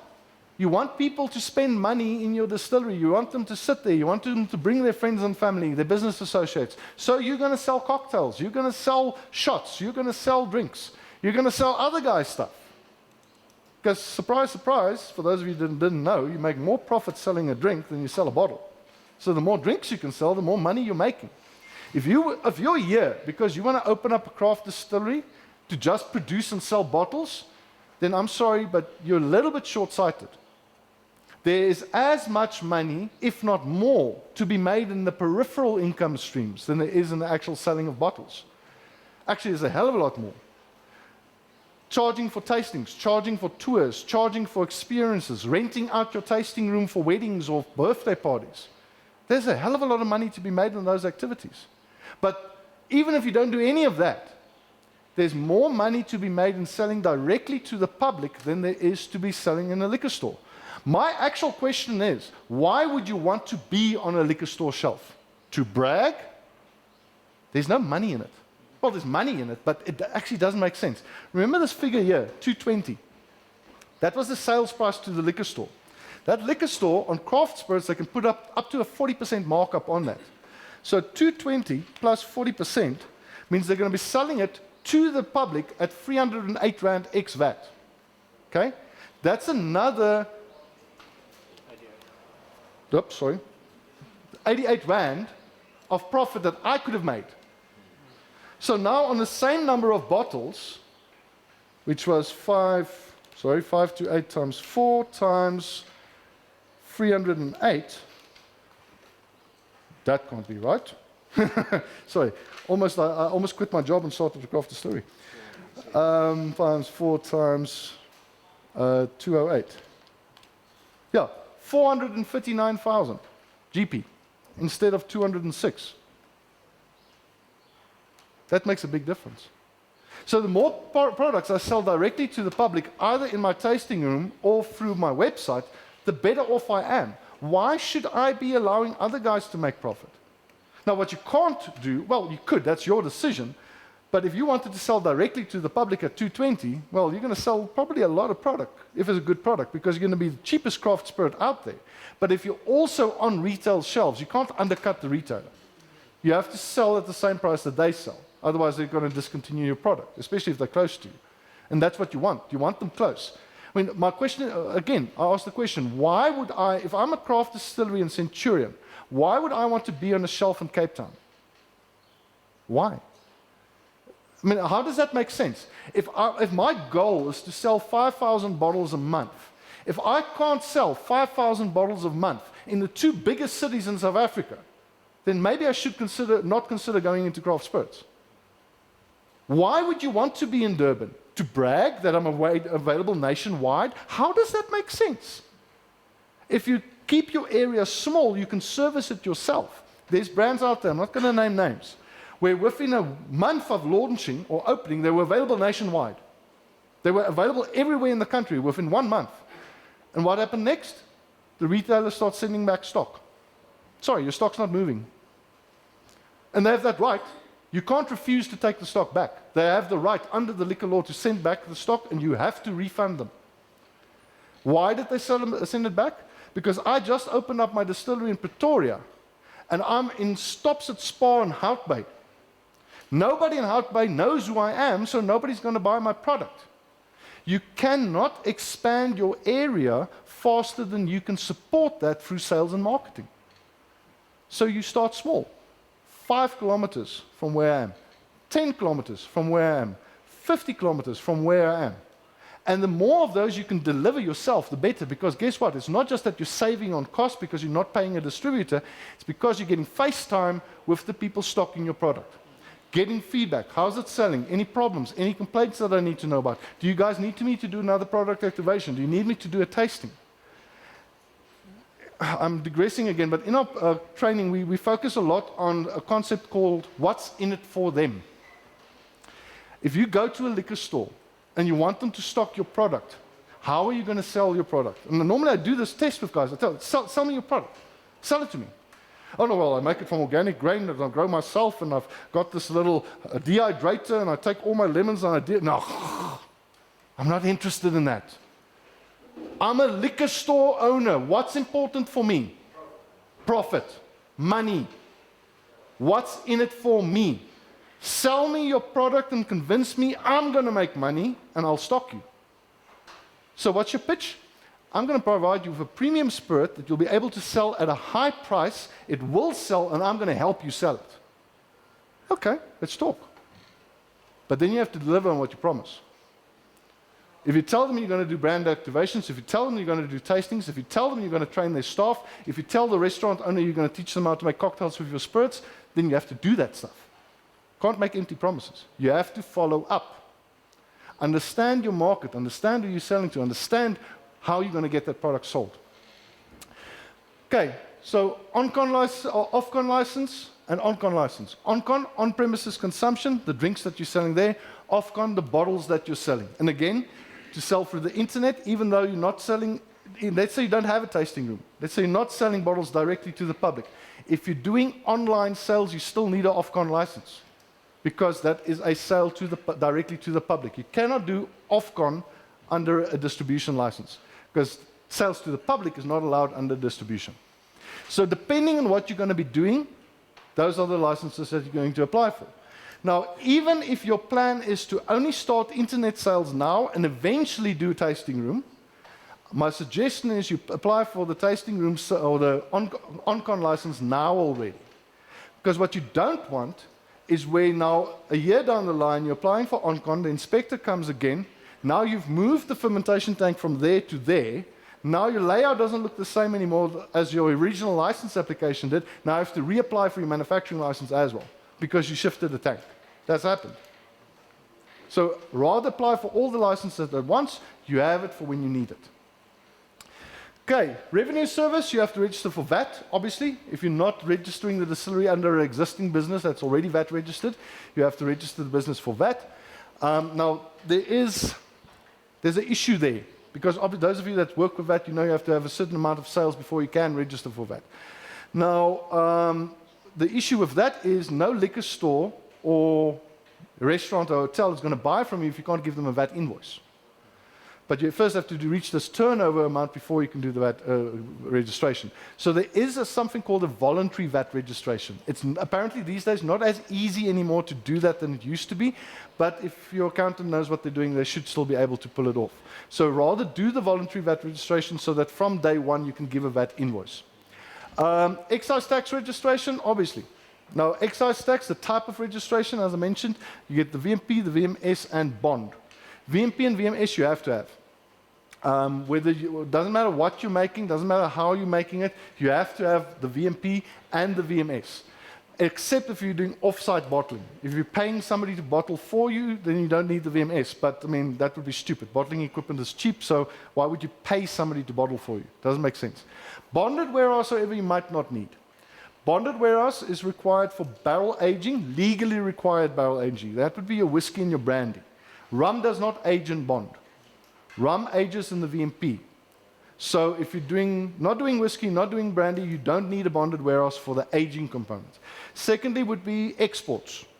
Export products goes into bond because excise tax is paid in the country of sale, not the country of production. So if I'm exporting my gin to the UK, I make my gin, I bottle my gin, I put it in bond. Let's say this is my bonded warehouse. And the bonded warehouse is not a separate building or a separate room, it's just an access-controlled area. So this can be my bonded warehouse, I put up a fence with a gate. That's my fence over the top as well, completely enclosed. Now, for all intents and purposes, that means that this area here is outside the Republic of South Africa. It's not part of the country. And no, you can't live in here and not pay income tax. It doesn't work like that. So, all the alcohol in here, there's no excise due in South Africa on it. So from this bonded warehouse, it goes via bonded transport to the Owatombo, goes into a bonded warehouse there, gets flown to Heathrow, goes into their bonded warehouse, and in order to get it out of there, my distributor in the UK needs to pay the excise tax on the product to get it released, because it's paid in the country of sale. So if you want to export, yes, you need a bonded warehouse. The last reason you might want a bonded warehouse is for your cash flow if you're a gin producer. Now, gin producer versus gin distiller, again, those of you that's done training would know the differentiation, but basically a distiller is somebody that works from fermentation. You make a fermentation or buy a fermentation, but then you distill. Distillation is separation of alcohol and other compounds from fermentation.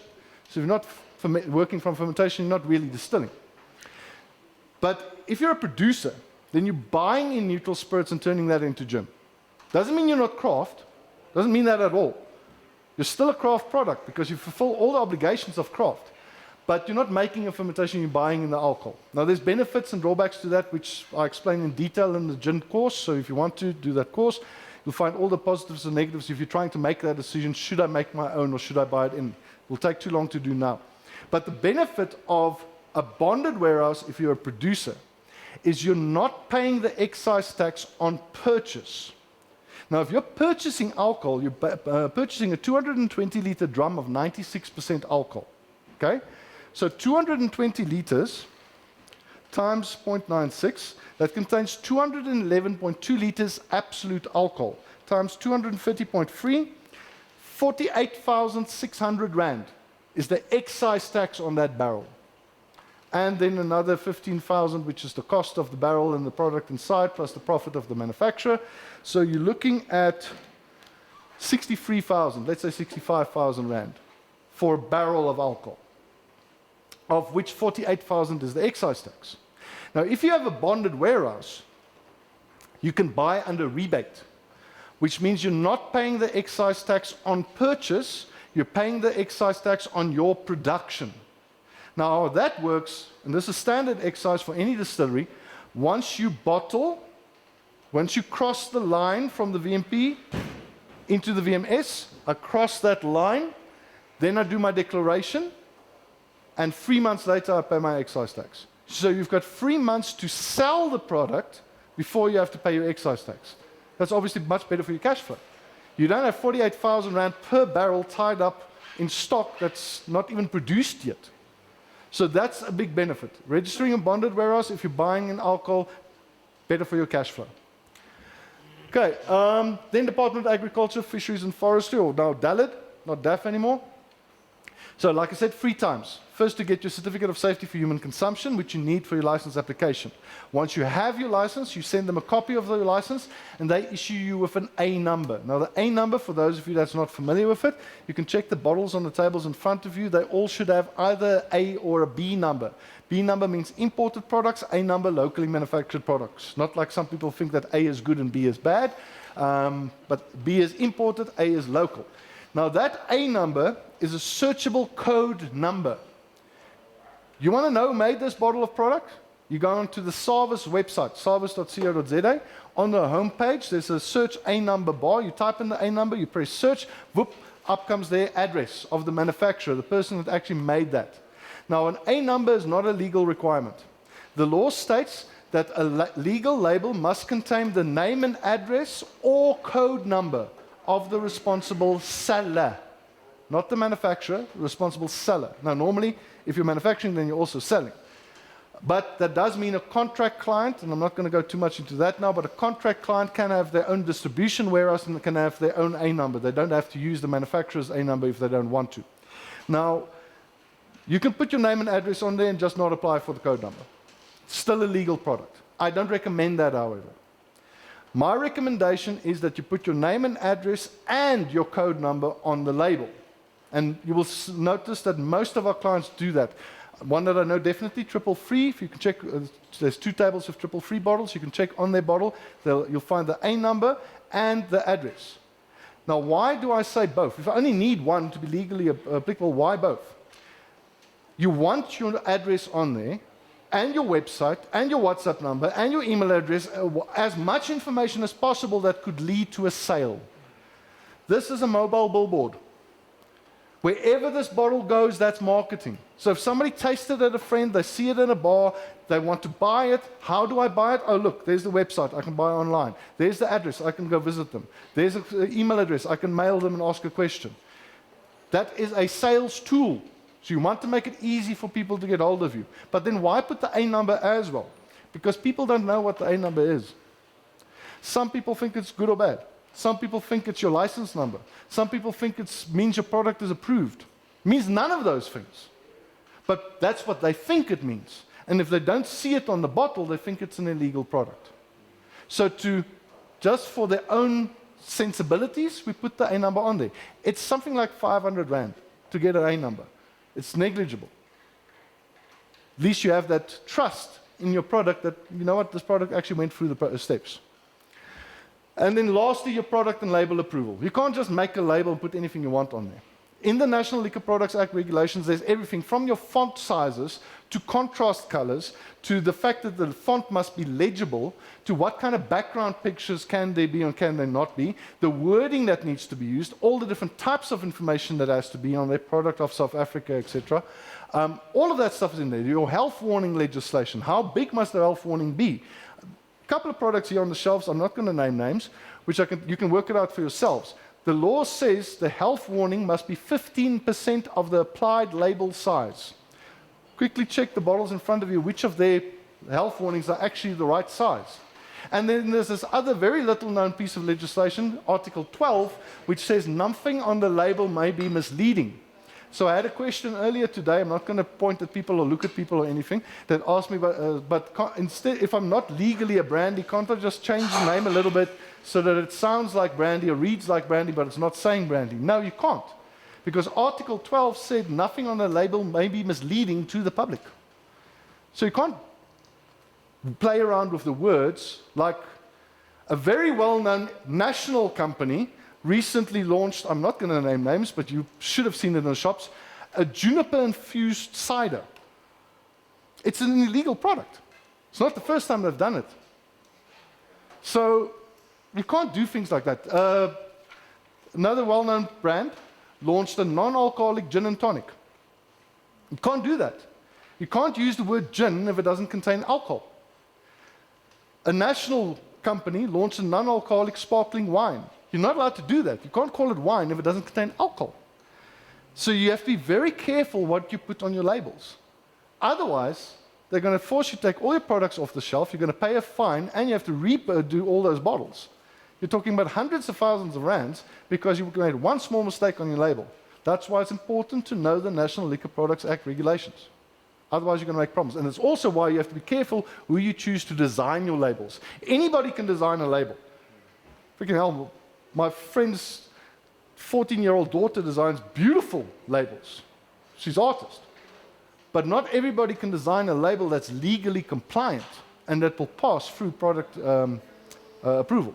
So be sure that you choose right. Okay, so the National Liquor Products Act. There's a lot of things in there, and in the course we go through all the details or all the sections in detail. But the main sections are the terminology and designated raw materials. What are we allowed to use? What are we not allowed to use? What do we call it? And so forth. Then we've got grape spirit, brandy, pot still brandy, husk spirit, premium husk spirit. For those of you unaware of husk spirit, that would be grappa. We're not allowed to call it grappa in South Africa. It's geographically protected. It has to be made in Italy in order to be called grappa. So if we make it here, we have to call it husk spirit. You get whiskey, malt whiskey and blended whiskey, cane and rum, gin and vodka, unspecified spirit, mixed spirit, and then grape and spirit liqueurs. Those used to be the categories, and now we've got Mampoer as well. Now, a lot of the other categories, things like flavored vodka, flavored rum, and so on, you're not going to find in the main category sections. To change a category or add a category takes a very long time. That's why it took 6 years to get Mampoer added. But to make a change to the tables, that's easy. So most of the changes we make in the tables, which I'll get to just now. After that, you've got regulations regarding the addition or removal of and restricted substances. Then a very important one, you get the labels and labeling requirements, prohibitions, A numbers, and additional requirements. Then keeping of records. There's a section in there, how do you keep records, what records you need to keep, and so on for audits and inspections. And then you get to your tables. Now, table 1 and 2 is only to do with wine. We don't care about that. 3, 4, and 5 are very basic. But one part that's in there is spirit liqueurs, and spirit liqueurs has 6 subdivisions, which is cream liqueurs, spirit aperitifs, spirit cocktails, spirit coolers, which is your brutal fruit and those type of things, and bitters. That's a new one that was added, so bitters is also covered under that category. Table 6, that's the one where we all start falling out of the woodwork. Table 6 is a list of substances that may legally be added to spirits. So, I want to put honey in my rum. Am I allowed to do that or not? No, you're not allowed to do that because of table 6. I want to put wood in my Mampoer. Am I allowed to do that? No, you're not allowed to do that because of table 6. Table 6 works on the basis of what, where, and how. It's literally 3 columns. Column 1, what are you allowed to add spirits? Column 2, where, to which spirit categories are you allowed to add that? And column 3, the how, in what manner, method, or in concentration am I allowed to add this in? So am I allowed to add sugar to rum? Now that we've changed the law, yes, you are allowed to add sugar to rum, to the final product, not to the fermentation. How much? 15 grams maximum per liter of product. It's the same level as brandy. We've got obscuration legalized now for rum as well. We were only allowed to do obscuration on brandy. Now we're allowed to do it on rum as well. So table 6, very important. If you want to innovate, if you want to do something different, if you want to do something weird, table 6 is the first thing you read to find out, can I do it or can't I do it? Table 7 to 13, it's basics. Font sizes, for instance, how big should your font be? Minimum font sizes. Restricted substances, concentrations, what may not be in high concentration. That's normally your poisonous things, cyanide and lead and chromium and so forth. You're allowed to have cyanide in your product, just not too much. So if you want to sell, I actually do want to do one calculation though. I'm pretty sure if you take the minimum quantities of all those things, you could sell a legal poison. If I had the minimum amount of cyanide, minimum amount of zinc, minimum amount of chromium, minimum of everything all added together, I could probably sell a legal poison. It would be an interesting theoretical exercise. Call it mother-in-law special or something like that. Okay, but too many of you were laughing at that one. Okay, so this is the National Liquor Products Act. So I quickly just want to show you what I'm actually talking about here, what the actual law looks like. And now for some reason it's not coming over like it should. There we go. So this is the National Liquor Products Act. It's a very nice, easy reading, 69 pages of legalese. Any lawyers sitting here? They don't understand it because they don't understand the process. That's the problem. I mean, this is still a technical document. A distiller may understand what they're talking about if you get through the legalese, but a lawyer doesn't understand this because they don't understand the process. So obviously a liquor lawyer, different story.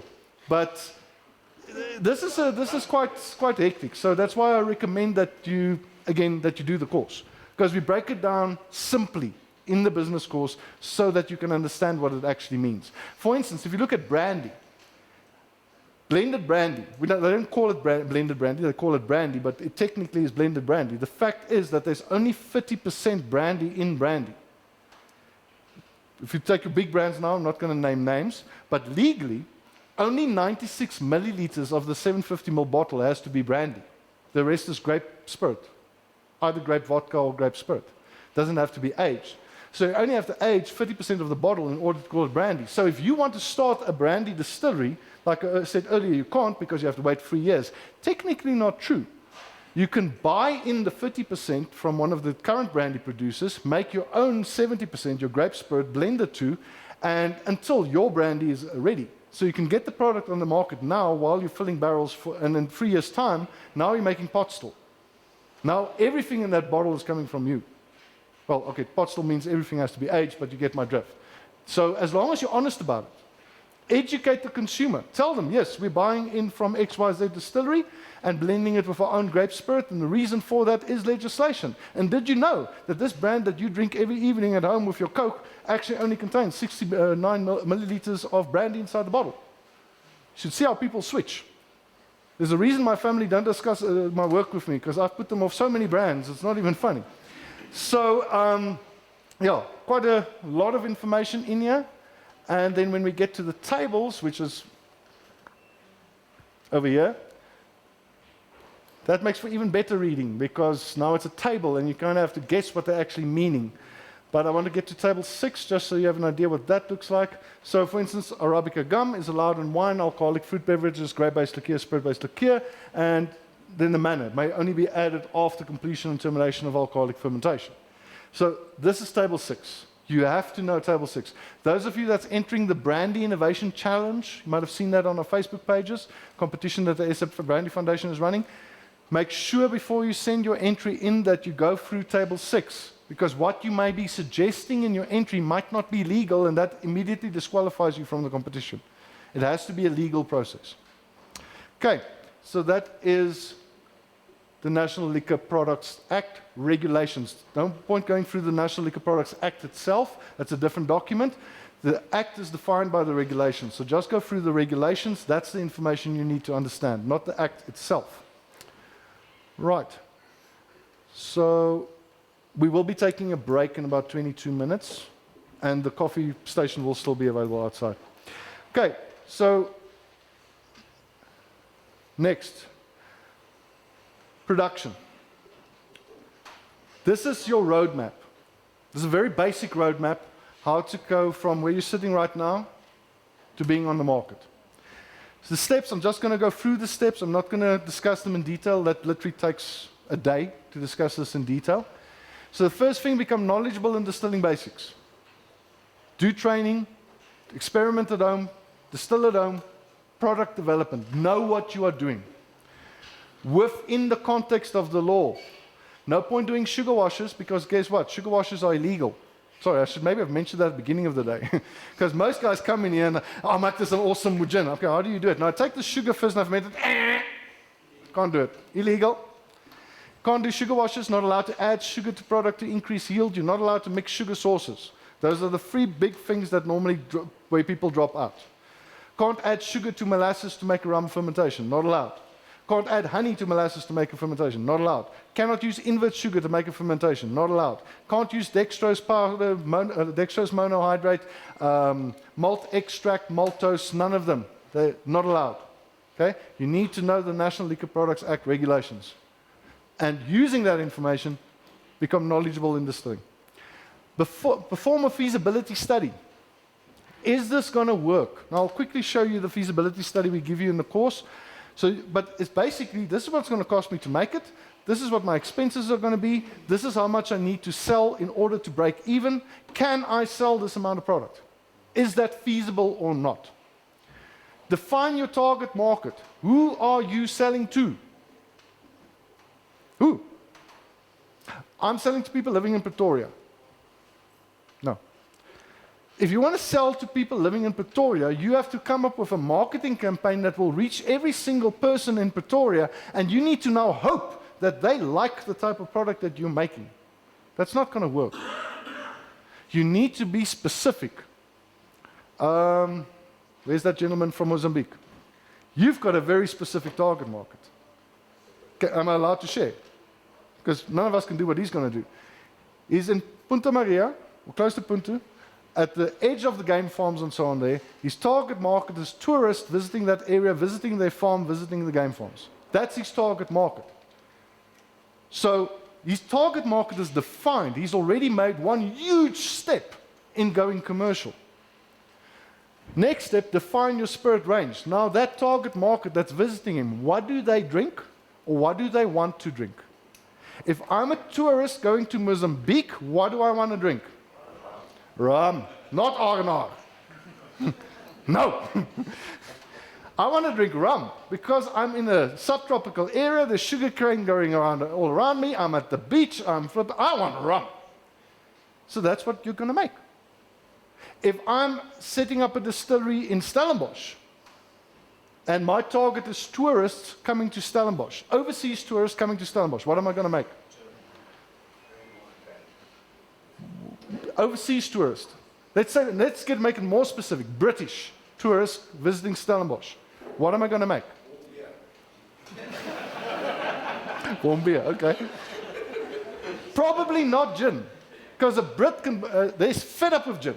There's 1,700 something gin brands in the UK. They want brandy.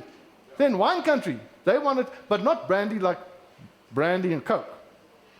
That's not what they want. Pot still. They want cognac. That's what they want.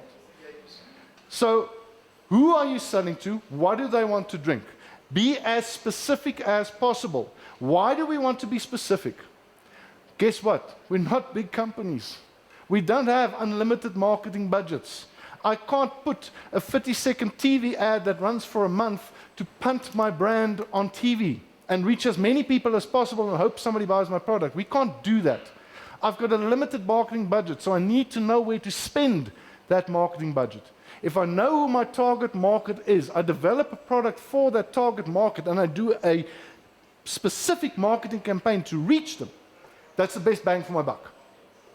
I'm going to get the best return on my sales investment, the best return on my marketing, if I do it targeted for a specific group of people and I know who they are, I know where to find them, I know how to communicate with them, and guess what? This product was created for them. Same thing with gin. In our gin class, we do that. How to develop a gin recipe for a specific group of people. And that means getting a tasting panel together, having people taste different gins, define the type of gin that you want to make, and then you make a type of gin that fulfills those requirements. Those of you that's done training with us, you know about the 4 categories of gin: depressed gin, angry gin, joyful gin, and relaxed gin. That's your 4 main gin categories. So if my target market wants a joyful gin, I need to create a joyful gin. Meaning I need high juniper, high fruit, high floral, high citrus. That's a joyful gin. Immediately, my product development is also now easier because I know what type of product to make. So market research, very important. Define your brand identity. You can't do that beforehand. You can't decide, I'm going to be a boere gin, but I want to sell to Sandton businessmen. There's a disconnect there. Sandton businessman on holiday, yeah, maybe fine, but there's a beside disconnect. So your brand identity needs to speak to the target market, because your brand identity will define everything about you. What does my bottle look like? What does my label look like? What fonts am I going to use? How does my marketing material look? What type of equipment am I going to put inside my distillery? Even that. Because everything needs to be in line. Continuous message. Speaking the same language, telling the same story the whole time. Whether somebody's visiting my distillery or seeing my bottle on the shelf, they must get the same vibe. That's what brand identity is about, your vibe. And that will be defined by your target market. Create a business plan. You now know who you're selling to, you know what you're selling, you know how you're going to communicate that sale. Now you're ready to start your business plan. And business plan is everything. It's governance, it's financial, it's health and safety, it's legal compliance, it's marketing, it's production, everything in your business plan. I started a sample business plan a while ago. I actually wanted to get you to the point where I can put it out there as part of the course and you can copy-paste from it to create your business plan. Okay, I've been busy with it in my spare time for about 3 years. It's 890 pages long and it's not done yet. Okay? Which is ridiculous. That's because it's devolved. It's not a business plan anymore, it's now an ops manual. But it can be that difficult. It can be very simple. It can be the condensed version which you actually submit to a bank or something, because you're not going to submit a 200-page document to an investor or a bank or anything. You're going to give them the condensed version of 15 pages, but you still need the big document in the back. Because your business plan is a living document. It's your guide. It's what you're feeling now. What are you envisioning now? And that's important, to know what you want to achieve. There is going to be opportunities that will come across your way. One of our clients, not going to mention names, he had this goal of creating the first craft whiskey in South Africa. Proper craft whiskey. Now, not somebody that happens to be craft. From the get-go, be a craft whiskey in South Africa. But, as I explained, there's time involved. That's who launched vodka first and gin and so on. And then this guys came to him with an offer to export to, I think, Uganda. 1.2 million bottles a year. They wanted him to deliver 1.2 million bottles a year of vodka. The bank said they did the due diligence. These guys weren't playing him or whatever. It was a legit offer. They had the money, everything. The bank said, yeah, tell us how much you want. Just go for it, do it. And he had to make the decision, is this what he wants? And he said no. That's not what he wanted to do. He wanted to launch a craft whiskey, and he did. He stuck to his plan. So that's a difficult decision to make. But you need to decide, why are you doing this? I open it a lot in the business training. You have to change your focus. You have to change the way you think about business. There's a point where the money is not important anymore. It's about the lifestyle that you're living, actually spending the money you're making. So the question you need to ask yourself, because that's always the one that people have the most difficulty with when you do a quote. My first question is, how many bottles per month do you want to produce? No, I don't know. No, how much do you want to produce? Here, there's your figure. This is how much you can make per bottle. So your calculation is very easy. I want to make R1 million a month. Okay, R1 million a month at 200 rand a bottle, that's 50,000 bottles. Okay, there's your target. That's a hell of a lot. Okay, might be a bit too much. How much money do you need to live the lifestyle that you want with a little bit extra? So, high days and holidays, go overseas for a bit or whatever. Now, let's say I want 150,000 rand a month. 150,000 rand, I've never tried living off 150,000 rand a month. I think I can, I've never tried it. So, to get 150,000 rand a month, how many bottles do I need to sell? Well, if I just work on the gross profit, that's 750 bottles. Right? Let me just work that out. 150,000 divided by 220, sorry, 681 bottles. I need to sell 681 bottles to make 150,000 rand a month gross profit. Now, gross profit is not net profit, so let's double that. I need to sell 1,300, let's say 1,400 bottles to make a net profit approximately. We'll work it out detailed in the cash flow analysis. But if I can sell 1,400 bottles a month and I keep my overheads below 150,000 per month, I'll make 150,000 rand profit in a month.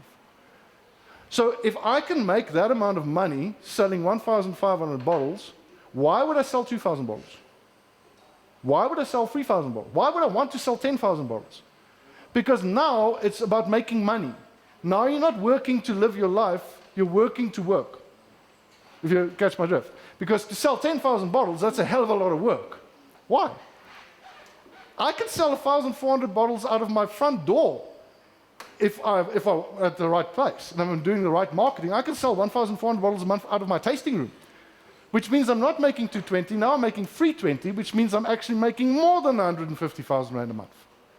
Smaller is sometimes better. And guess what? If I've got the right size equipment, I can make that working 1 day a week. Anybody have a problem with that? I don't think so. So you have to understand the scale, and that's where the business plan becomes important. How much do I need? How much do I need to make and sell to live the lifestyle I want? How hard do I want to work? Then you obtain a quote on the equipment. Okay, you've now got your business plan, or you've got the beginning of the business plan. You don't need to finish it. I'll be honest with you, I don't know a single client of ours that went commercial and their business plan was done. Most of them got like halfway. It's a lot of work to do it properly. But as long as you can answer my questions, I can give you a quote. Then you identify and secure premises. Based on the equipment quote, you'll now know, I'll be able to tell you how big a premises do you need, what services do you need, how much electricity do you need, etc., etc. That's one thing where I really can't keep I start laughing on social media these days. Oops, sorry. Guys selling equipment, and it's so underpowered that it will literally take 12 hours to begin boiling. I kid you not. They put in elements that run off single phase in a 1,000-liter boiler, and then they can't understand why the clients are upset. There's certain things you have to realize that, I mean, these things use power. And there's a point where your farm doesn't have enough power, where your light industrial facility doesn't have enough power. Now you have to go to Eskom in load shedding and ask them to increase your power supply. Good luck with that one. Ain't happening. And there's a point where you get so big that there's no electricity is not an option anymore. Now you need to put in steam generators and all kinds of other things. So that's why you need somebody to advise you as to what services do you need, how can you expand, at what point in this process would you need to upgrade your electricity. Maybe you should be looking at a hybrid gas boiler where you use gas and electricity if you don't have enough power. What are your options? And we can give you those options. But you need that information to choose your premises. Other things in premises, is it safe? For your operation, yes, but also for your visitors. If people don't feel safe coming to your distillery, guess what? They're not going to come to your distillery. If they have to drive through a high crime rate area to get there, they're not going to come to you. Is there enough parking? Someone somewhere decided that the average parking bay allotment in Centurion for light industrial property in a complex is 4. You should see how popular we are in this complex when we run a training session in the middle of the week, because we take up everybody's parking bays in this complex. So is there enough parking so that you can actually operate over weekends and get groups in and visitors in? Does the place look attractive? Is it a place where somebody wants to come? Or alternatively, can I make it attractive? African Spirits Distillery. Some of you might have seen their pictures. Some of you were at the distillery experience we hosted there. I'm biased because we set them up, but they're probably one of the best looking distilleries in South Africa, by far. I mean, it's beautiful. In Boksburg Industrial. It's still beautiful. They're fully booked with functions and events. People want to go there because it looks beautiful. So yeah, as long as you tick the other boxes and you have the money to spend on the peripherals and making it look good, you can make something look good. But if you don't have to spend a lot of money to make it look good, that's a win for you. But there's all these things you have to look at. It's not just what's available at a cheap price. Is it going to work for me? Is there natural foot traffic? That's a big one. If there's natural foot traffic already, if there's other business there that pulls a lot of people, especially over weekends, that's where you want to be. And then sometimes it validates paying a little bit higher rent because I'm saving on marketing because there's foot traffic. Initiate the license application process, which I already explained. Then you initiate your branding and marketing plan. As I said, you don't wait until you have your license to start marketing. You start marketing now. You take people on the journey. Somebody that did it, one of the best guys that did it, and you can actually go on their Facebook page, go scroll right down to when they launched the Facebook page, and go verify what I'm telling you now. Deep South Distillery. There's some of their bottles on some of the tables. Steve was brilliant at what he did. He took people on the journey, looking at different properties. He posted pictures of the properties and asked people to comment. Do you think this is a good spot or not? What do you like, what don't you like? He made them part of the decision-making process. And as a result, they would tag their friends. Oh, look what's coming close to you. Look, there might be a distillery. Hey, don't you have a property? These guys might be interested. So there's interaction. There's more followers. They're growing. He got 67 label designs, and he chose the three he liked the most, and he put them out and had the people vote. I think in the end he still made his own decision, but people felt they were part of the process, and there was something to get them excited about. As the equipment arrived, pictures of that, pictures of the installation, and the whole time people are getting more excited. Oh, look, it's getting closer, they're almost ready. And boom, they launch. And you've got 6,000, 7,000, 10,000 followers, and people have been waiting for months, if not a year or more, for you to launch, and they're going to order like that. No. Steve is in Komiki. Experiment and refine your spirit range. You don't need to be done at the beginning. This is going to take months to get these licenses and registrations in place. So the whole time, you're still busy refining, you're still busy experimenting. You initiate your SARS registration process. You normally need proof of the license application to start with SARS, so you can't do that first. You've got your branding already, so you've kind of got an idea of your product. So now you can start with your labeling, your packing, getting that approved, getting it designed, your shop fitting and infrastructure in the premises. I mean, the equipment's not the only thing you need. You need a front of house, you need a bar counter. There's other things you need as well. Then the installation of your capital equipment. We come to site, we set up everything for you. We even do the electrical work and plumbing now. So you use as much of our services as you want or as little of your services you want. That's up to you. Testing and adjustment of upscaling. So you've now played around on a 13 liter. This is by far now our most popular product development tool because of the right attachments. This runs exactly the same as any of these commercial stills. So at the moment, 90% of our clients are using the 13 liters with the attachments for product development. But now running it in 13 liter and running it in 100, 200, 400 liters, there's an adjustment there, especially with gin. So you need to test your recipe and then upscale it inside that equipment to make sure you're getting the same quality out as you did in the small ones. You receive your operational stock. That's the other thing that people sometimes forget, but they don't budget for. Well, guess what? When you start, you now suddenly have to buy 4 tons of barley. You have to buy 2,000 bottles. You have to buy 100 kilograms of yeast. Okay, that's too much, but you get my drift. You have to budget for that. Guys come to me and I ask them, what's your budget? No, R1,000,000. Okay? For what is that? No, for the equipment. Okay, so you've got another $1,000,000? No, I only have $1,000,000. Okay, so how are you going to pay for your bottles? How are you going to pay for your raw material? How are you going to pay for your yeast? How are you going to pay for your enzymes? There's CapEx and there's OpEx. Take your CapEx budget, double it, at the least. And then you know you've got enough money to get this thing going. Open for pre-orders. How much are you going to make your first month? You have no idea. But you can't stockpile, because remember, what you bottle, you have declared, and in 3 months you have to pay excise tax. Now you're being overconfident, you do 5,000 bottles in your first month, produce 5,000 bottles. Come month 3, you've only sold 1,000. That means you now have to pay the excise tax on 4,000 bottles that you have not sold. And we've already seen how much that is.